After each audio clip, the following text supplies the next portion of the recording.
Hello everyone, this is Shora once again, and I have connected the solar irradiation sensor just overhead of the solar panel. So the sunlight condition is a little bit poor over here, and it is the time when the sun is in at not at its peak.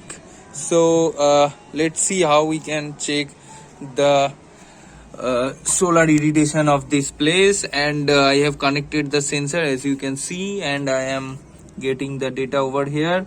That is 17.91, and it is constantly getting changed depending on the solar conditions.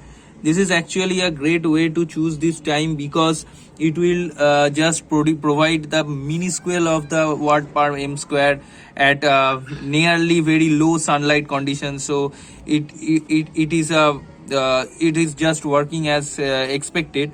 So let's hide it over here. I'm just putting my hand to reduce the solar waves out there, and as you can see, the solar irradiation is already gone very low, that is 0.27, 0.26. so I am just moving my hand a little bit so that it could get the solar light as well. So that is increasing, so 3, and I am removed my hand completely from there, and it is 16.94. so it is working quite pretty well.